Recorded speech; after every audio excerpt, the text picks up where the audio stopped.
नमस्कार साथियों, स्वागत है आपका कई दिनों बाद।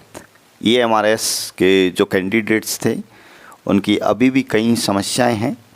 हालांकि ज़्यादातर विद्यार्थियों के DB कंप्लीट हो चुके हैं और वेट कर रहे हैं अब आप अपने जॉइनिंग लेटर का। अब मैं आपसे बात करने वाला हूं कि समस्या किन विद्यार्थियों को है। तो ऐसे कई टाइप्स से साथियों जिनको समस्याएं हैं। EMRS में काफ़ी विद्यार्थी सेलेक्ट हुए हैं अलग अलग पोस्ट के लिए। मैं चर्चा करने वाला हूं एक सबसे मेजर जो प्रॉब्लम आ रही हुई है वो ये है कि साथियों जिन विद्यार्थियों का DB हुआ, DB होने के बाद बहुत सारे विद्यार्थियों को अंडरटेकिंग दिया गया है। अंडरटेकिंग का मतलब विद्यार्थियों को अपने जो डॉक्यूमेंट हैं उनमें कोई प्रॉब्लम थी तो उनको वेरीफाई करवाने के लिए, सही करवाने के लिए 10 से 15 दिन का टाइम दिया गया है। अब साथियों बड़ी समस्या इसमें यह है कि किसी विद्यार्थी ने ग्रेजुएशन किया है, उसके बाद में उसकी जो डिग्री है वो नहीं आई है तो उसने प्रोविजनल डिग्री लगाई है, लेकिन वो कह रहे हैं कि 10 दिन के अंदर अंदर आप हमें प्रोविजनल से काम नहीं चलेगा, आप हमें डिग्री जमा करा दीजिए। तो साथियों ऐसा पॉसिबल नहीं है। डिग्री काफ़ी लेट आती है। मेन जो डिग्री होती है तो इमरजेंसी में जो है प्रोविजनल डिग्री से ही काम चलाना होता है। तो उनके सामने ये समस्या है कि सर हम वो डिग्री कहाँ से उपलब्ध करवाए। एक समस्या ये है। दूसरी समस्या है साथियों कि बहुत सारे ऐसे विद्यार्थी हैं जिनको अभी जॉइनिंग लेटर नहीं मिला है। जॉइनिंग लेटर नहीं मिला है, ठीक है। जॉइनिंग लेटर का कर रहे हैं वो इंतज़ार कि सर जॉइनिंग लेटर कब आएगा। 20 फरवरी हो चुकी है। तो साथियों आपको थोड़ा सा धैर्य बनाए रखना है। उन विद्यार्थियों को तो बिल्कुल टेंशन लेने की ज़रूरत नहीं है जिनको किसी प्रकार का रिमार्क्स नहीं लगाया है, ना ही अंडरटेकिंग दी गई है। उनको जल्द ही जॉइनिंग लेटर मिलने वाला है। वो विद्यार्थी थोड़ा सा धैर्य बनाए रखें जिनके डॉक्यूमेंट में कोई ना कोई प्रॉब्लम थी, ठीक है। या वो आपका कास्ट सर्टिफिकेट हो, चाहे आपका कोई डॉक्यूमेंट्स में नाम हो।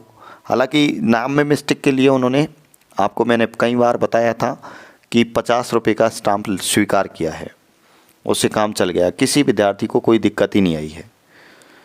तो जो विद्यार्थी ने अंडरटेकिंग दिया है वो ये भी कह रहे हैं कि सर आप डॉक्यूमेंटों को हमें इनको जो है कहाँ जमा कराए।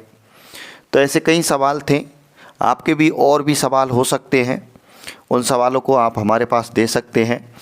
अब कुछ विद्यार्थी ऐसे वाले कह रहे हैं कि सर हमारी टाइपिंग का शेड्यूल कब आएगा। तो टाइपिंग करते रहिए आप, जल्द ही टाइपिंग का शेड्यूल जारी कर दिया जाएगा, टेंशन ना लें आप।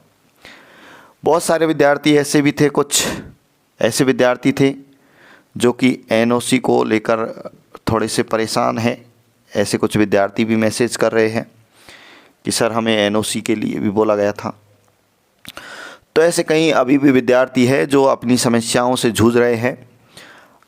आप बहुत सारे विद्यार्थी जो है EMRS में नौकरी लगने वाले हैं। आपके सामने समस्याएं हो सकती हैं। आपके पास समस्याएं नहीं है तो आप मज़े करिए, आप एंजॉय करिए। फिर उसके बाद आप एकलव्य मॉडल रीजनल स्कूल के हवाले हो जाएंगे, ठीक है ना। तो इसलिए जितना हो सके आप एंजॉय कर लीजिए।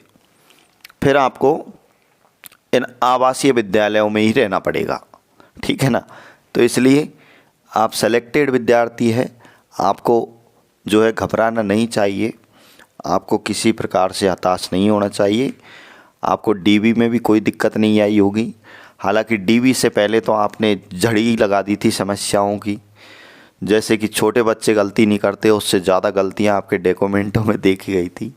लेकिन उम्मीद करता हूं कि अब ज़्यादा समस्याएं आपके पास में नहीं होगी और ज़्यादातर विद्यार्थी जो है इन समस्याओं से निकल चुके हैं। अब आप जॉइनिंग लेटर का इंतज़ार करिए। फिर भी अगर कोई समस्या है तो आप मुझे कमेंट्स करिए। टेलीग्राम पर बहुत सारे विद्यार्थी अपनी समस्याओं को रख रहे हैं, पब्लिक मैंने कर रखा है। डिस्क्रिप्शन में लिंक डाल दूंगा, वहाँ जुड़ जाना आप, ठीक है ना। Thank you.